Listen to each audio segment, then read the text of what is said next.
E aí, já pensou em ganhar muito dinheiro com um canal de corte igual esse daqui que você está assistindo? No primeiro link da descrição temos um aulão para você que quer começar um canal de cortes e faturar muito aqui na internet. Também teremos planilhas que irão te ajudar na hora de organizar a produção do seu canal. Tá esperando o quê? Mas o mais importante de se perguntar é por que existem algumas sociedades mais pobreza do que outras? E da onde vem a pobreza e da onde vem a riqueza? Então, a pobreza, na realidade, ela é a condição natural do ser humano. Só que como a gente nasceu numa época em que tudo é muito mais fácil, as pessoas não dão esse valor a tudo que a gente conquistou como ser humano, enquanto humanidade, nesses últimos 200 anos.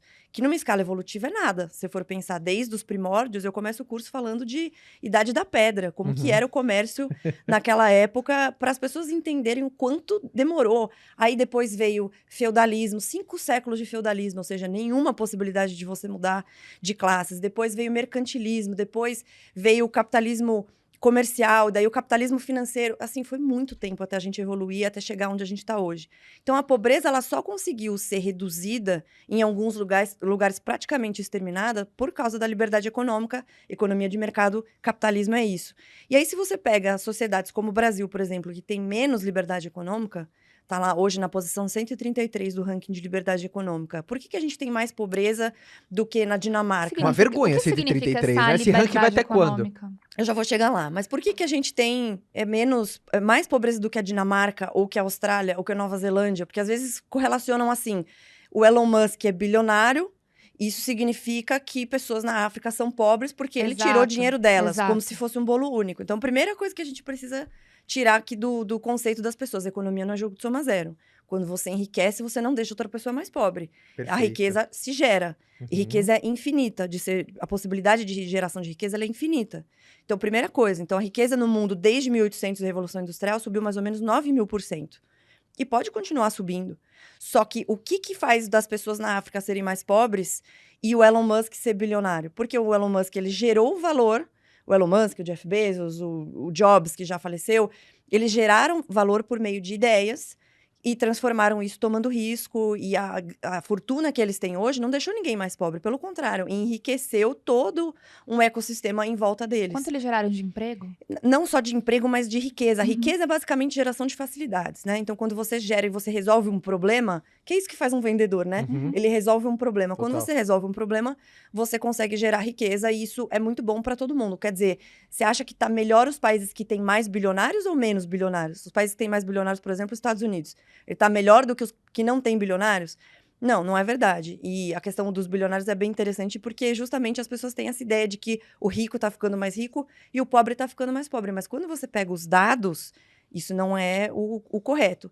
Mas eles correlacionam a pobreza de locais com menos liberdade econômica, como África, como Brasil, como Argentina, como Venezuela, com a riqueza de países que têm liberdade econômica. Aí eu venho para a tua pergunta. O que é liberdade econômica?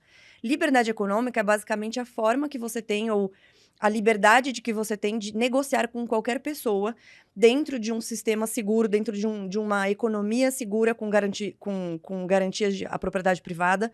E aí tem alguns rankings que medem isso. O ranking mais famoso é o da Heritage Foundation, tem também da Cato Institute, tem do Fraser Institute, mas eu gosto mais da Heritage Foundation. E aí ele tem 4 fatores principais. Então tem liberdade de mercados, então se tem open markets mesmo, se você consegue negociar com qualquer lugar do mundo, se é fácil essa negociação. O que quer dizer fácil negociação? Se não tem tarifas muito altas. Aqui no Brasil, por exemplo, tudo que você vai importar tem tarifas altas. Total. Então você acaba deixando coisas que são básicas para a população, tipo trigo, mais alto do que ele poderia ser, porque você tem essa ideia de protecionismo da indústria nacional. Essa é uma ideia mercantilista que começou lá no século XV. Então, pessoas no século XV, acreditando que a economia era jogo de soma zero, tinham a seguinte ideia. O país precisa acumular muitos metais e precisa ser protecionista. Ele não pode deixar indústrias de outros países entrarem, porque isso vai deixar a gente mais pobre.